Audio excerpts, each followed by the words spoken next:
नमस्कार साथियों, मैं राज सिंह कसाना फिर से हाजिर हूँ।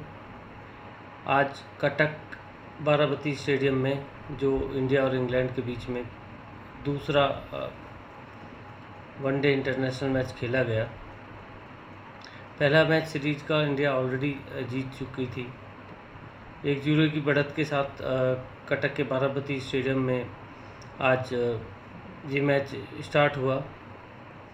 45,000 की कैपेसिटी का ये स्टेडियम है और जो आज दोनों ही टीमों में कुछ बदलाव देखने को मिले जो कि एक्सपेक्टेड थे। इंडिया में यशस्वी जायसवाल को आराम दिया गया। लास्ट मैच में वो उतना प्रभावशाली नहीं रह पाए जो कि उनसे उम्मीदें थी। उनका पहला मैच डेब्यू मैच था, तो यशस्वी जायसवाल की जगह जैसा कि सभी को उम्मीद थी विराट कोहली ने ली। वो बात अलग है कि मैच में विराट कोहली उतने प्रभावशाली नहीं रह पाए। उनका जो अभी लीन पैच चल रहा है वो एक्सटेंडेड ही हो रहा है और वी आर जस्ट होपिंग कि सूनर और लेटर उनके बैट से रन निकलेंगे। बाकी टीम में श्रेयस अय्यर एज यूजुअल थे टीम में, रोहित शर्मा कप्तान, शुभमन गिल साथ ओपनिंग पार्टनर रोहित के साथ, KL Rahul wicketkeeper batsman, Hardik Pandya allrounders, fast bowling, अक्षर पटेल स्पिन ऑलराउंडर। और अक्षर पटेल के साथ में एक जो इंडिया को एडवांटेज हो रही है वो मिडिल में जो आजकल उनको नंबर 5 पे बैटिंग प्रमोट करके कराई जा रही है, उससे इंडिया को एक लेफ़्ट राइट का ऑप्शन मिल रहा है, जिससे कि विपक्षी टीम के लिए कभी भी इजी होता नहीं है। उनको कंटिन्यूसली अपनी फील्डिंग में चेंज करते रहने पड़ते हैं, तो उसके रिजल्ट्स कहीं ना कहीं लेफ़्ट राइट जब कॉम्बिनेशन क्रीज पे हो तो हमेशा मिलते ही हैं। फिर रविंद्र जडेजा, हर्षित राणा, मोहम्मद शमी और एक जो चेंज हुआ कुलदीप यादव की जगह इस मैच में वरुण चक्रवर्ती को खिलाया गया। और हम ये कह सकते हैं कि इस सीरीज़ में 3 से 4 खिलाड़ी ऐसे हैं जो इंडिया की तरफ से जो काफ़ी लंबे टाइम बाद वापसी कर रहे हैं चोट के बाद। कहीं ना कहीं बॉलर्स में मोहम्मद शमी को देखें या कुलदीप यादव को देखें, दोनों ही बहुत अप्रभावशाली रहे हैं अभी तक सीरीज़ में।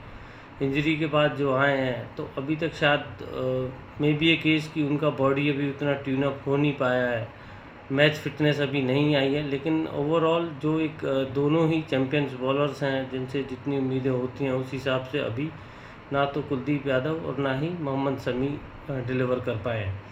कुलदीप यादव को उनकी फॉर्म को देखते हुए इस मैच में रेस्ट दिया गया। वरुण चक्रवर्ती जैसा कि हम जानते हैं पिछली कुछ स्पेसिफिकली T20 सीरीज से बहुत अच्छी गेंदबाजी करते आ रहे हैं, तो उनको इस मैच में मौका दिया गया। T20 सीरीज़ में सभी ने देखा कि वरुण चक्रवर्ती ने पूरी सीरीज़ में कैसे इंग्लैंड के बल्लेबाजों को फंसा के रखा है। उनकी जो लो ट्रेजेक्ट्री रहती है अभी भी वो मिस्ट्री बनी हुई है और इस मैच में भी एक हद तक वो सब देखने को मिली। हालांकि बॉलिंग फिगर्स अगर आप देखेंगे वरुण चक्रवर्ती के तो उसमें आपको देख के लगेगा कि शायद उतने प्रभावशाली फिगर नहीं है, लेकिन मिडिल ओवर्स में जो वरुण चक्रवर्ती ने इंग्लैंड के बल्लेबाजों को थाम के रखा है तो उसी का रिजल्ट ये था कि वो इतनी अच्छी शुरुआत के बाद भी 303 रन पे सिमट गए, क्योंकि वो कभी भी उस तरह से एग्रेसिव बल्लेबाजी कर नहीं पाए जो उन्हें करनी चाहिए थी। इंग्लैंड की टीम में भी कुछ चेंजेस हुए आज। जोफ्रा आर्चर जो उनके सबसे प्रीमियम फास्ट बॉलर हैं और जो बहुत हाईली जिनके पैरामीटर्स माने जाते हैं, बहुत हाई ट्रेडमार्क अपने लिए सेट कर रखे हैं, हाई पैरामीटर्स अपने लिए सेट कर रखे हैं।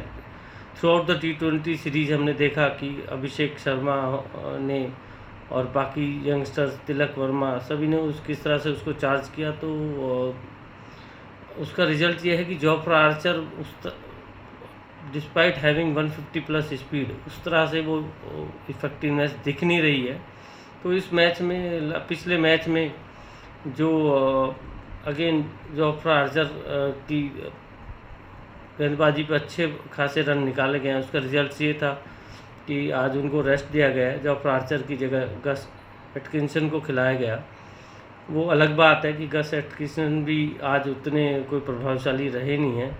रोहित शर्मा ने अच्छा खासा उसको रिमांड पे लिया है शुरुआत में, लास्ट में आके लास्ट के 1-2 ओवर्स में जब India were very close to the win, तब थोड़ा सा उसके फिगर्स कुछ इम्प्रूव होते दिखे हैं। एक विकेट भी मिला है हार्दिक पांड्या का। जेमी ओवर्टन को खिलाया गया और मार्क वुड को खिलाया गया।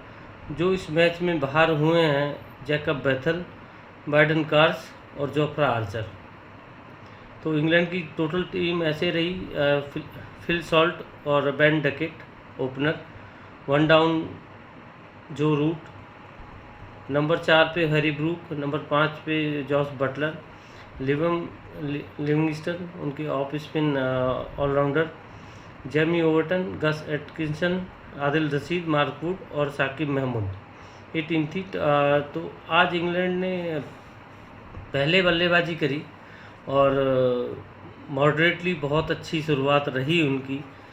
बेन डकेट और फिलिप सॉल्ट ने बहुत एग्रेसिव शुरुआत करी, बहुत कैलकुलेटेड रिस्क लिया। Specifically Ben Duckett were little aggressive in the beginning. Phil Salt दूसरे एंड से उसका साथ दे रहे थे और पहली विकेट फिल सॉल्ट के रूप में ही गिरी, जिन्होंने 29 बॉल पे 26 रन बनाए, 2 चौके 1 छक्के की मदद से, जो कि थोड़ी सी रिलेटिवली उनके हिसाब से देखा जाए तो बहुत स्लो इनिंग्स रही।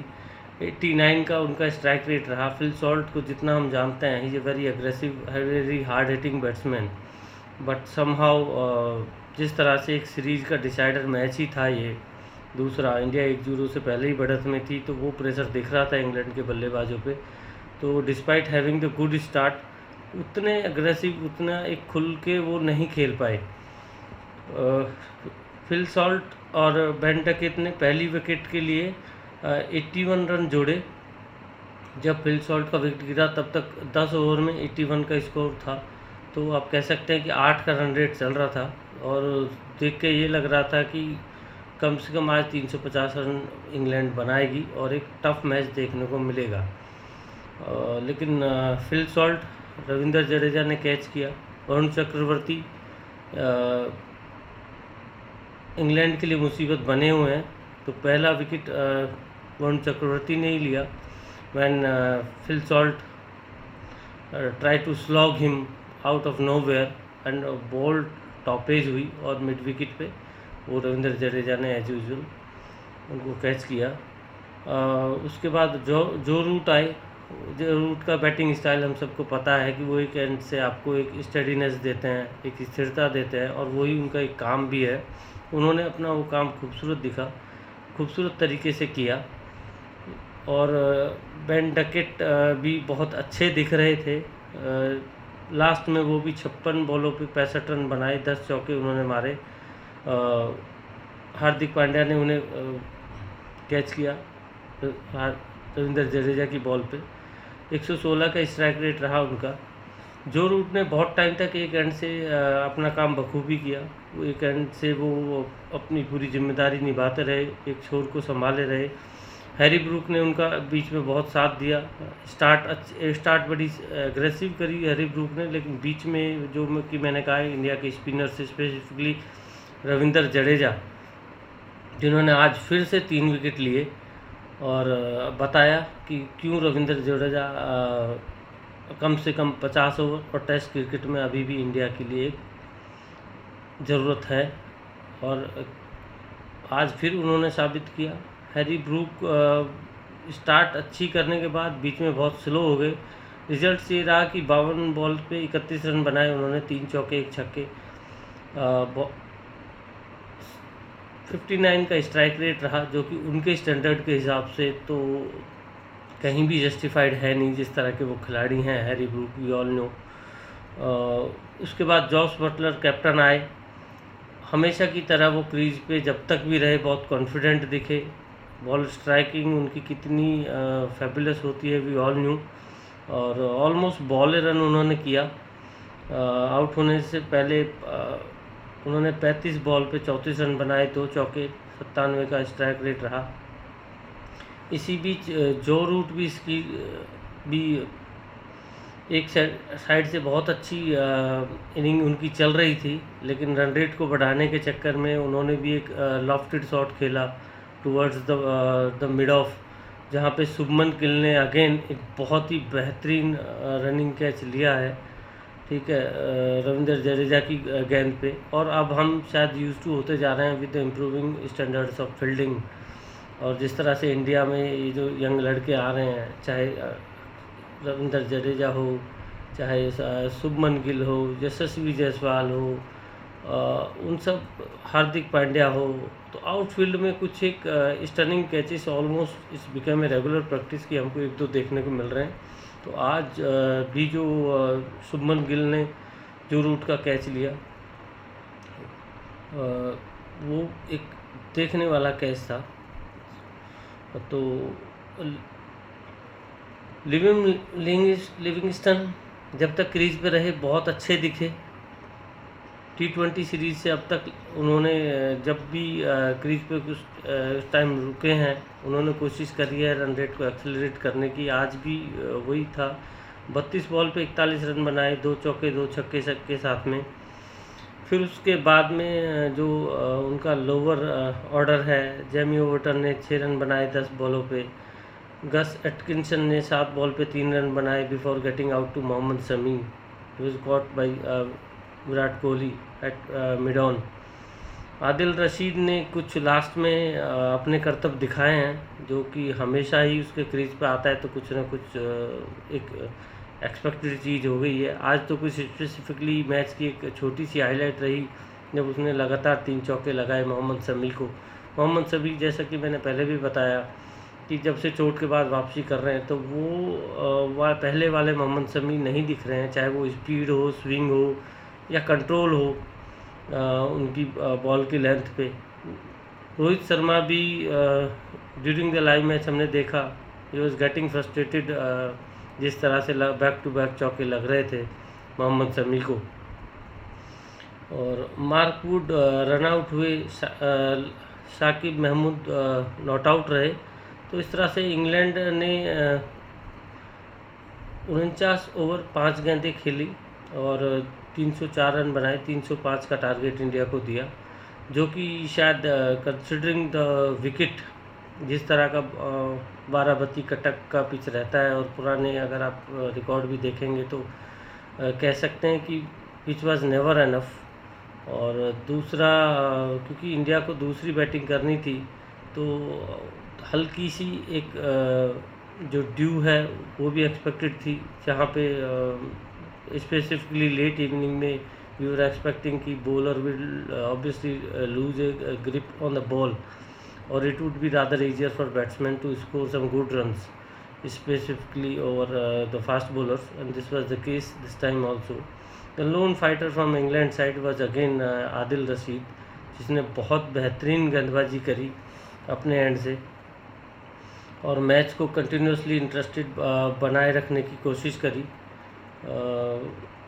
इंडिया की आज जो ओपनिंग शुरुआत रही शुभमन गिल और रोहित शर्मा की, वो बहुत ही बेहतरीन रही। तो ओपनिंग विकेट की साझेदारी ने ही ऑलमोस्ट ये डिसाइड कर दिया था कि ये मैच किस तरफ जा रहा है। और लास्ट में कुछ विकेट गिरे हैं मैच को जल्दी से क्लोज करने के चक्कर में, पिछले मैच की तरह, जो कि स्कोर बोर्ड पे दिखेगा कि इंडिया के भी 6 विकेट गिरे, लेकिन 3 से 4 विकेट तो वो उसी इंटेंट में है जो कि आजकल इंडिया का माइंडसेट है, to close the match as early as possible. उसी तरह का ऑलमोस्ट रिपीट मैच रहा। कहीं भी during the course of Indian batting हमें ऐसा नहीं लगा कि ये मैच कहीं भी किसी भी सेंस से फंसने वाला है। मैच की सबसे बड़ी हाईलाइट और भारतीय दर्शकों के लिए सबसे ज़्यादा जो खुशी की बात रही वो ये रही कि इंडियन कप्तान रोहित शर्मा ने आज अपना 32वां शतक लगाया है। सचिन तेंदुलकर और विराट कोहली के बाद तीसरे नंबर पे वो हैं अब भारतीय बल्लेबाजों में। बहुत ही बेहतरीन उन्होंने अटैकिंग पारी उन्होंने खेली, और उसी पारी का नतीजा ये रहा कि by the time Rohit Sharma was out, ये ऑलमोस्ट डिसाइड हो गया था कि India is only gonna win from here. Rohit Sharma ने 119 रन बनाए 90 बॉल पे, जिसमें 12 चौके और 7 छक्के उन्होंने लगाए। 132 का स्ट्राइक रेट रहा और पूरे मैच की सबसे बड़ी हाईलाइट यही रही। आउट होने वाली बॉल जो फुल टॉस बॉल थी और रोहित शर्मा ने बहुत पावर के साथ में उसको स्लॉग करने की कोशिश की, मिस टाइम इट और उसी मिस टाइम हुआ तो मिड विकेट पे आदिल रशीद ने कैच किया off the bowling of Livingstone. लेकिन जब तक वो आउट हुए, as I told you earlier also कि match was already decided. Like Shubman Gill ने बहुत बेहतरीन 50 लगाई मैच में। आज वो दिख रहे थे अपने पूरे फ्लो में। शुभमन गिल की सबसे बड़ी खासियत यही है, रोहित शर्मा की तरह, कि पता नहीं चलता कि कब वो किस टाइम में उन्होंने कितना स्कोर बना दिया है, किस स्कोर पे पहुंच गए हैं। जिस हिसाब से वो स्ट्राइक को रोटेट करते रहते हैं कंटिन्यूसली, तो 30, 40, 50 रन तक तो पता ही नहीं चलता कि कब कैसे शुभमन गिल वहाँ पहुँच गए हैं। जब वो अपने फुल फॉर्म में बैटिंग कर रहे होते हैं, स्पेसिफिकली जो बैटिंग आज वो कर रहे थे रोहित शर्मा के साथ में, तो देख के लगता है कि बैटिंग कितना इजी काम है। दोनों ऑलमोस्ट सिमिलर स्टाइल के बल्लेबाज हैं। रोहित शर्मा हमें पता है कि थोड़ा सा जब वो अपनी फुल फॉर्म में होते हैं तो कितना उनके पास एक्स्ट्रा टाइम होता है to strike the ball, let it be spinner और फास्ट बॉलर। लेकिन शुभमन गिल ने भी बहुत बेहतरीन पारी खेली। 60 रन उन्होंने बनाए 52 बॉल पे, 9 चौके 1 छक्के की मदद से। 116 का उनका स्ट्राइक रेट रहा। उन्हें जेमी ऑर्टन की एक अंदर आती इन स्विंगिंग यॉर्कर पे वो बोल्ड आउट हुए। थोड़ा कैजुअल रह गए वो उस बॉल पे। उसी का रिजल्ट रहा कि वो इन स्विंगिंग यॉर्कर ले चली। उसके बाद वन डाउन पे विराट कोहली आए। हम सभी को बहुत लंबे टाइम से, पूरी वर्ल्ड क्रिकेट फैटर्निटी को इनफैक्ट उम्मीदें हैं कि विराट कोहली कुछ रन स्कोर करें, और जो वेट है वो शायद अभी जल्दी ख़त्म होने वाला है नहीं, और उनकी जो किस्मत है, शायद किस्मत कह लें, बल्ला कह लें, उनसे रूठा हुआ है। हालांकि उन्होंने एक बहुत बेहतरीन स्ट्रेट ड्राइव लगाया, एक चौका, तो सबकी उम्मीदें जगी कि आज शायद कुछ अच्छा होगा, लेकिन स्टोरी चेंज नहीं हुई। विराट कोहली उनकी ऑफ स्टंप के बाहर जो तेज गेंदबाजों पे इशू चल रहे थे, वही कमजोरी शायद स्पिनर्स के साथ भी कंटिन्यू है, और उसी के रिजल्ट आए। बाहर निकलती हुई leg spin ball Adil Rashid की, जिस पे उनके बल्ले का किनारा लगा और पीछे फिल शॉर्ट ने बहुत अच्छा कैच पकड़ा। और छोटी सी पारी, 8 बॉल में 5 रन बनाए कोहली ने, 1 चौका लगाया और उनका एंड हुई। उसके बाद श्रेयस अय्यर आए। चोट के बाद जो 3-4 खिलाड़ी आए, मोहम्मद शमी, कुलदीप यादव, केएल राहुल, श्रेयस अय्यर, उनमें से सबसे ज़्यादा अगर कोई प्रॉमिसिंग, अगर सबसे ज़्यादा कोई टच में दिख रहा है तो वो श्रेयस अय्यर है। और पिछले 2 मैचों में देख के कॉन्फिडेंस ये आया कि जो श्रेयस अय्यर की जो कमी थी, उनकी जो शॉर्ट बॉल को लेके उनका एज ए क्रिकेट फैटर्निटी सबको लग रहा था कि वो उनकी एक कमज़ोरी है, उसको उन्होंने बहुत अच्छे से हैंडल किया है। और पिछले 2 मैच में उन्होंने लगभग ये साबित कर दिया है कि शायद शॉर्ट पिच गेंदबाजी को खेलना अब उनके लिए कोई बहुत बड़ी बात है नहीं। Similar like to Abhishek Sharma, उन्होंने जो गेम अपना इवॉल्व किया है, जो stroke making specifically against the short ball उन्होंने डेवलप की है, वो देखने वाली है। और अनफॉर्चुनेटली वो लास्ट में अक्षर पटेल के साथ में जब वो बैटिंग कर रहे थे तो एक मिसकन्फ्यूजन हुआ, उसके चक्कर में वो रन आउट हुए। नहीं तो जब तक वो क्रीज पे थे सबसे बेहतरीन स्ट्राइक करते हुए एक इंडियन बल्लेबाज दिख रहे थे। आज भी उन्होंने बहुत खूबसूरत 44 रन बनाए 47 बॉल पे, 3 चौका 1 छक्का, 94 के स्ट्राइक रेट से। अक्षर पटेल को इंडिया प्रमोट कर रही है नंबर 5 पे, जो कि एज यूजुअल जगह होती थी केएल राहुल की एज ए विकेट कीपर बल्लेबाज। लेकिन क्योंकि टीम में ऋषभ पंत नहीं खेल रहे हैं, यशस्वी जायसवाल को बाहर बैठना पड़ा विराट कोहली के लिए जगह बनाने, तो टीम में मिडिल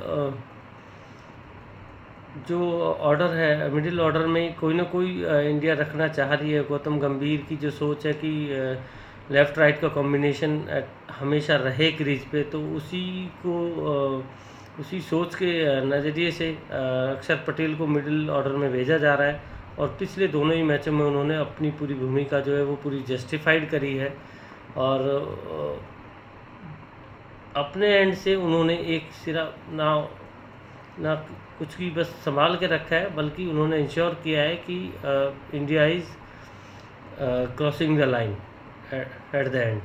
आज भी वो नॉट आउट रहे, 43 बॉलें उन्होंने खेली, 41 रन बनाए, 4 चौके लगाए और बहुत कॉन्फिडेंट दिखे क्रीज पे। केएल राहुल आज फिर मैच को जल्दी क्लोज करने की डेस्परेशन में शायद आउट हुए। एक short pitch ball Jamie Overton की, जिस पे अनफॉर्चुनेटली उन्होंने हुक करते हुए ग्लव लगा और फिल शॉट ने उनको कैच किया। केएल राहुल ने 10 रन बनाए 14 बॉल पे, एक चौके के साथ। हार्दिक पांड्या आए, हार्दिक पांड्या छाए, हमेशा वही स्टोरी है। One of the best allrounder we have, और उन्होंने आके जो हार्दिक पांड्या से उम्मीदें होती हैं वही उन्होंने किया। 6 बॉल में 10 रन बनाए, बहुत अच्छे दिख रहे थे, 2 चौके लगाए उन्होंने। और अनफॉर्चुनेटली एक मैच के अंतिम क्षणों में गस एटकिंसन की बॉल को उन्होंने हुक किया, जो सीधे बाउंड्री लाइन पे खड़े जेमी ओवरटन के हाथों में गई। लेकिन तब तक match was almost over for England.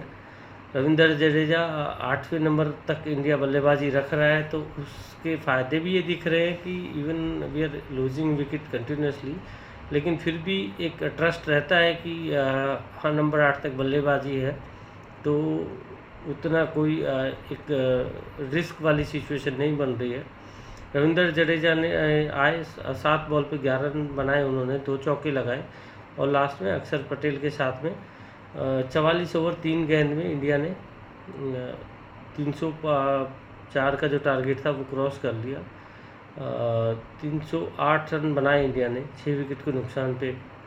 England की तरफ से जैसे कि मैंने बताया कि बस स्पिनर्स में लियम लिविंगस्टन ने थोड़ा अपने साइड से कोशिश करी। जो सबसे अच्छे गेंदबाज रही, 2 ही गेंदबाज रहे, लियम लिविंगस्टन, जिन्होंने 7 ओवर में 29 रन देके 1 विकेट लिया। उसके अलावा जेमी ओवरटन ने अपनी तरफ से ही bowled his heart out, 5 over में 27 रन दिए, 2 विकेट लिए। आदिल रशीद ने पीरियड्स में अच्छी गेंदबाजी करी, लेकिन रनों के मामले में वो आज महंगे रहे, 10 ओवर में 78 रन देके 1 विकेट लिया। मार्क वुड जो कि वापसी कर रहे थे और तेज़ गेंदबाजी के लिए जाने जाते हैं, बहुत महंगे रहे, 8 ओवर में 57 रन उन्होंने दिए, कोई मेडल नहीं, कोई विकेट नहीं। गस एटकिंसन बहुत महंगे रहे स्टार्टिंग में, लास्ट के 2-3 ओवर उन्होंने आके मैच के लास्ट में थोड़ा सा फिगर जो है वो सही दिखे हैं, नहीं तो फिगर्स पर लुकिंग रियली हेवाई। 7 ओवर में उन्होंने 65 रन दिए, 1 विकेट लिया, जो कि मैच के अंतिम क्षणों में हार्दिक पांड्या का गिरा। और शाकिब महमूद जो ने 6 ओवर में 36 रन दिए, कोई मेडल नहीं रहा, कोई विकेट उनको नहीं मिली। तो इस तरह से मैच इंडिया ने 44 ओवर 3 गेंद में जीत लिया, और इसी के साथ सीरीज 3 मैचों की जो वनडे इंटरनेशनल सीरीज है वो भी अपने नाम कर ली। शुभमन गिल आउट हुए थे 136 रन पे, जब इंडिया का स्कोर था, पहली विकेट गिरी। दूसरी विकेट इंडिया की गिरी 150 रन पे, और तीसरी विकेट रोहित शर्मा के रूप में गिरी जब इंडिया 220 रन बना चुकी थी और 30वां ओवर चल रहा था। चौथी विकेट श्रेयस अय्यर की गिरी 258 रन पे 37 ओवर में।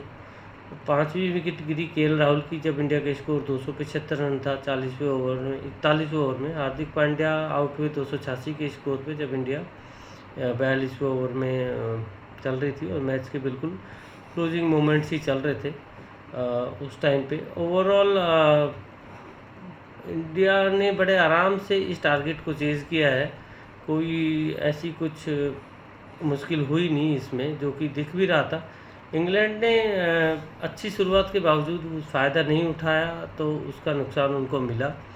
बहुत अच्छी शुरुआत दी थी बेन डकेट और फिल शॉर्ट ने उनको, लेकिन कहीं न कहीं जो T20 सीरीज़ में उनके बल्लेबाजों का जो डर है वो बना रहा, और उसी के रिज़ल्ट ये रहे कि कभी भी इंग्लैंड ऐसा खुल के खेलते हुए दिखी नहीं, और कन्विंसिंगली दिखे नहीं उनके बल्लेबाज। सीरीज़ ऑलरेडी क्लोज़ हो चुकी है, इंडिया ने 2-0 से अपने नाम कर ली है। शायद ये 7वीं सीरीज़ है लगातार जो उन्होंने इंग्लैंड के खिलाफ जीती है। जो सीरीज़ का तीसरा और लास्ट मैच खेला जाएगा वो अहमदाबाद में खेला जाएगा बुधवार 12 फरवरी को दोपहर में ही मैच स्टार्ट होगा, और हम उम्मीद कर सकते हैं कि उस मैच में कुछ एक्सपेरिमेंट्स होंगे, क्योंकि सीरीज़ ऑलरेडी क्लोज हो गई है। तो आई मे प्रेडिक्ट कि रोहित शर्मा शायद रेस्ट लेके यशस्वी जायसवाल को ओपनिंग में मौका देंगे। At the same time wicket keeping में चेंज होते हुए हम देख सकते हैं केएल राहुल को रेस्ट करके ऋषभ पंत को चैंपियंस ट्रॉफी से पहले एक बार मौका दिया जा सकता है उनकी फॉर्म चेक करने का। तो और तेज़ गेंदबाजी में मोहम्मद शमी को की जगह हम शायद अर्शदीप सिंह को आते हुए देखेंगे। वॉशिंगटन सुंदर जो साइडलाइन बैठे हैं, he might play in place of इधर रविंद्र जडेजा और अक्षर पटेल, कोई दोनों में से एक तो रेस्ट करने वाला है फॉर श्योर। कुलदीप यादव को शायद हम देख सकते हैं उनकी फॉर्म चेक करने के लिए, नहीं तो as usual Varun Chakravarthy would be the priority for that match also. Batting में तो Virat Kohli is most likely to play again. इस मैच में नहीं बने हैं तो अगला जो मैच होगा वो लास्ट मौका होगा उनका चैंपियंस ट्रॉफी से पहले कुछ फॉर्म और कुछ कॉन्फिडेंस गेन करने का। तो यही है आज के मैच का, और बहुत कन्विंसिंगली इंडिया ने जीत लिया है आज का मैच। पूरे मैच की हाईलाइट रोहित शर्मा रहे, जिन्होंने बहुत बेहतरीन अपना 32वां शतक लगाया, और उसी के लिए उन्हें आज के मैच में मैन ऑफ द मैच जज किया गया। और हम सभी को कहीं ना कहीं उम्मीदें थी कि Rohit Sharma specifically white ball cricket में वनडे में बहुत जल्दी वापसी करेंगे। कभी भी किसी को डाउट नहीं रहा किस तरह के वो खिलाड़ी हैं, किस तरह की उनकी पोटेंशियल है, क्या कुछ उन्होंने इंडिया के लिए किया है, और जब वो अपने फॉर्म में होते हैं तो दुनिया के सबसे बेहतरीन बल्लेबाज होते हैं। शायद ही क्रिकेट में जो अभी अच्छे बल्लेबाज हैं कोई ऐसा होगा कि रोहित शर्मा जब अपनी फुल फॉर्म में बैटिंग कर रहे हो उनकी बराबरी कर ले। उनके जितना एलिगेंट, उनके जितना वो आसानी से जो एक लेजी एलिगेंस वाला उनका इंजमाम उल-हक वाला की तरह बैटिंग करने का स्टाइल है वो बहुत यूनिक है। आज की जो इनिंग्स खेली it was really a very special innings today. और मेरी तरफ से बस अभी यही दोस्तों। Hope to see you again after the match on 12th February. The final match as I told you वो खेला जाएगा अहमदाबाद में, और will catch you up there. Thank you, bye bye.